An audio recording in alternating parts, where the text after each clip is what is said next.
Well, good evening, visitors. Welcome to the Australian War Memorial's Last Post ceremony. My name's Richard Cruz, and joining us today from the Australian Army is Corporal Jeanette McNeely.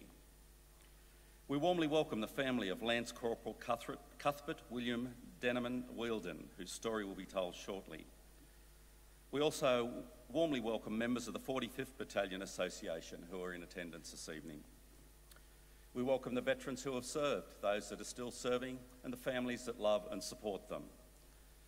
We acknowledge the members of RSL and Services Clubs Association, RSL Victoria and RSL Queensland, who are watching the broadcast of this ceremony across Australia. During this evening's ceremony, wreaths will be laid at the base of the Pool of Reflection by family and visitors to the memorial. If you're able, I invite you all to please stand and join in singing the National Anthem.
If you're able, please be seated.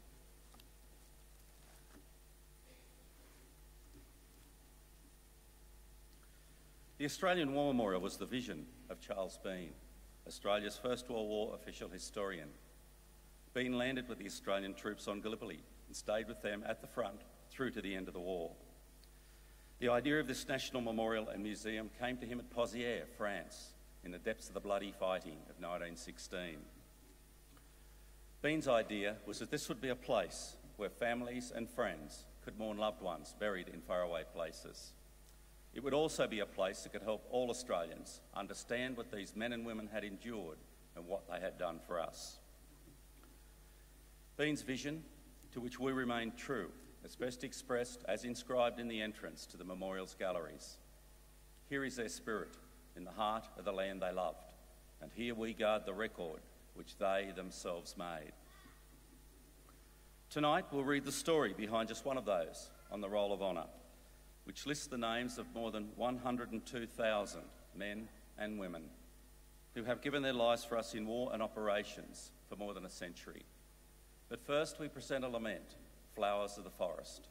Wreaths and floral tributes will now be laid at the base of the Pool of Reflection.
Today we remember and pay tribute to Lance Corporal Cuthbert William Debenham Wheeldon. Cuthbert Wheeldon, was known as Billy to his family, was born in 1894 to Henry and Emily Wheeldon of Gladstone, New South Wales. His father was a successful farmer, well known and respected throughout the whole of the Mackay Valley. Cuthbert attended the Gladstone Public School and went on to work as a farmer and grazier in the district. Cuthbert Wheeldon enlisted in the Australian Imperial Force in early 1916. Before he left Gladstone, he was noticed singing a song called "Sometime We'll Understand" whenever anyone around him saw him in town. He went into camp in Australia to undertake military training and left Australia for active service abroad in August 1916 with reinforcements to the 45th Battalion. Private Wheeldon was first sent to England, where he continued training until the end of the year, joining his battalion in France in January 1917. That year, his battalion acted as a reserve during the First Battle of Bullecourt in March 1917 and went on to play an important role at Messines the following June. In October, the battalion took part in the Battle of Passchendaele. The day before the operation went ahead, Private Wheeldon was wounded in the front line, but refused to leave and took part in the attack. He was still with his battalion in January, having recovered from his wounds. He continued to display exemplary service, and in April 1918 was promoted to Lance Corporal. In the spring of 1918, the 45th Battalion played a crucial role in slowing the German offensive around Dernancourt and went on to participate in the Battle of Amiens. Launched on the 8th of August 1918, this was the opening move of the Great British Offensive of that year. The 45th Battalion was successful in capturing over some 400 German prisoners and 30 artillery pieces during the operation. Lance Corporal Wheeldon remained with this battalion as it continued to work its way along the Somme River. On the 18th of September 1918, the 45th Battalion took part in an operation near Le Vergodier, attempting to capture the outpost to the Hindenburg line. The following day, Lance Corporal Cuthbert Wheeldon was killed in action. There were conflicting accounts of his death. Initial reports indicated that he was killed by an artillery shell. However, people who knew him and were present when he was killed made reports that were considered more accurate. Wheeldon was in charge of an advanced Lewis gun post and was sniping at a nearby enemy position. As he looked over the parapet to see if he could get a better shot, he was sniped through the head and passed a few minutes later. Several weeks later, a memorial service to the late Cuthbert Wheeldon was conducted in the Gladstone Hall. The vicar said that amongst them, Australian heroes who had laid down their lives for righteousness and liberty, none was a truer sample of manhood than Cuthbert Wheeldon, who was so well and favourably known throughout the Mackay district. A local man sang, "Sometime We'll Understand," the song that Wheeldon had been heard singing so often before leaving. Today, Lance Corporal Wheeldon is buried in Foucault British Cemetery and is further commemorated in a beautiful window donated to St Barnabas Church of England in Gladstone by his parents. His name is listed on the Roll of Honour on my right, amongst more than 62,000 Australians who died while serving in the First World War. His photograph is displayed today beside the Pool of Reflection. This is but one of many stories of service and sacrifice told here at the Australian War Memorial. We now remember Lance Corporal Cuthbert William Debenham Wheeldon, who gave his life for us, for our freedoms, and in the hope of a better world.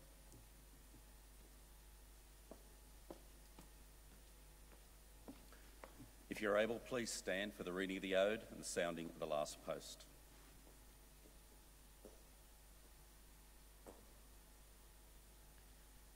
They shall grow not old, as we that are left grow old.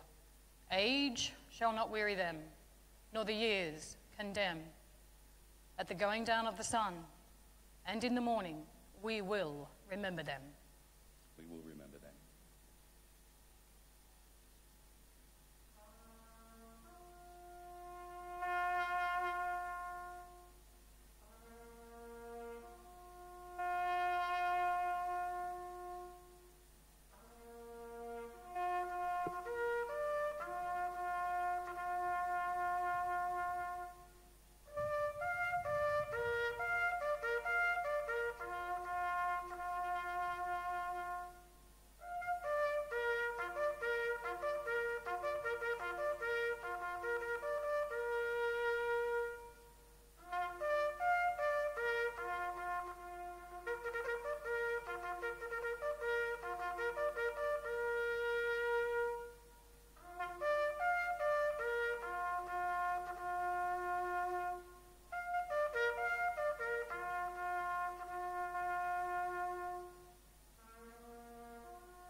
lest we forget. Lest we forget.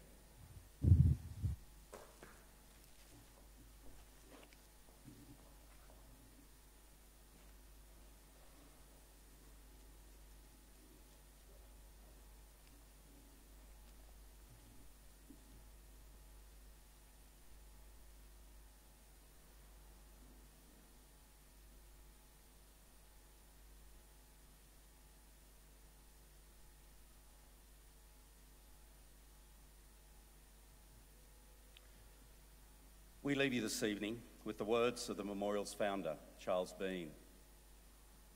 Many a man lying out there at Poziere or in the low scrub at Gallipoli with his poor, tired senses barely working through the fever of his brain has thought in his last moments, well, it's over. But in Australia, they will be proud of this. Ladies and gentlemen, girls and boys, that concludes this evening's last post ceremony. We thank you for visiting the Australian War Memorial and wish you all a very good evening. Thank you.